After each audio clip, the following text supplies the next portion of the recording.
Countries differ in what they will spend to avoid risk. Most levees in the United States are currently being built to 100-year flood standards, by which the levees are expected to protect against floodwaters rising to levels that occur only once in 100 years on average. By contrast, the minimum standard for levees in the Netherlands is 1,250 years, and many of their levees are rated to withstand a 10,000-year storm. This indicates that people in the Netherlands are willing to pay more to diminish risks than those in the United States, a topic examined at length in the last video segments. In blackjack, as in life, people fear uncertainty more than risk. Card players can determine their best bet based on the odds. Similarly, planners can manage risks according to the likelihood of alternative events, and insurance companies can set their premiums on the probabilities of negative outcomes that would leave them liable. Card players, planners, or insurance companies, however, cannot assign odds, likelihoods, or probabilities to unforeseen and perhaps unforeseeable events.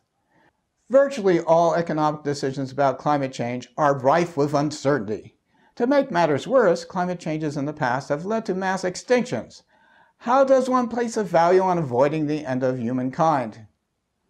On a smaller scale, cost-benefit analysis of environmental projects are highly dependent on the rate of technological change, discount rate, and degree of intergenerational equity.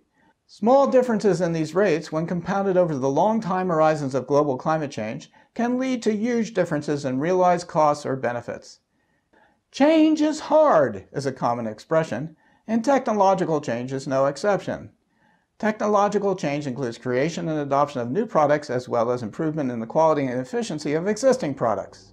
It is subject to a large externality whereby an innovator who is responsible for technological change assumes most of the research and developmental costs, but may not reap most of its benefits.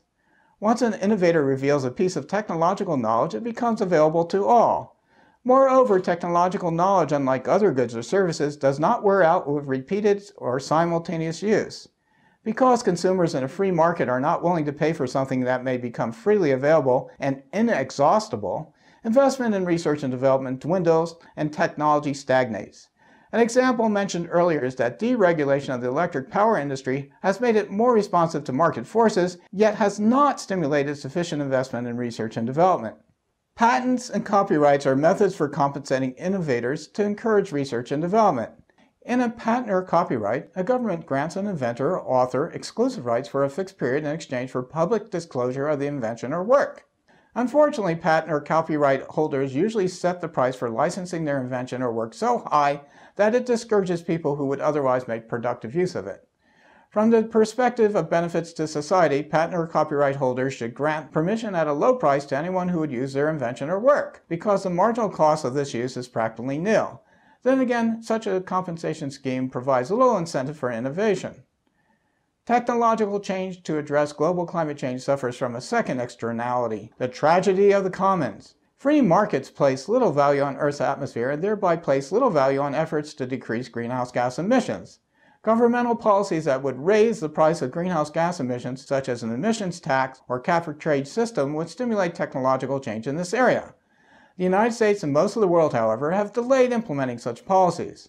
Thus, policy-induced technological change has been slower than is socially desirable. Fortunately, governments, even those who balk at implementing climate change policies, have found it politically expedient to fund climate change research and development and to push adoption of energy-efficient technology. This includes research grants or contracts to public institutions and general tax credits or matching funds to firms who undertake research in this area or adopt these technologies. The National Academy of Sciences of the United States conducted a cost-benefit analysis of research funded by the United States Department of Energy in the area of fossil fuel and energy efficiency. This research played an important role in many technological innovations from 1978 to 2000. In the energy efficiency area, costs were $7 billion and realized economic benefits were $30 billion, including significant advances in compressors for refrigerators and freezers, energy-efficient electronic ballasts for fluorescent lighting, and better insulating window glass. The pace of technological innovation can be breathtaking. For example, light output from a single light-emitting diode lamp doubles every 2 years, cost per light output halves every 3 years, and luminous efficiency doubles every 6 years. Energy efficiency of refrigerators doubles every 15 years. Fuel efficiencies of vehicles per unit weight and coal-fired power plants improve steadily. Nonetheless, slow turnover of equipment or facilities tempers the overall rate of technological change that confound cost-benefit analyses of environmental projects. In summary, number 1, cost-benefit analyses can assess values to factors that influence human mortality or change human time commitments. Number 2, societies differ in what they will spend to avoid risk. Number 3, technological developments can rapidly alter the economics of a mitigation project.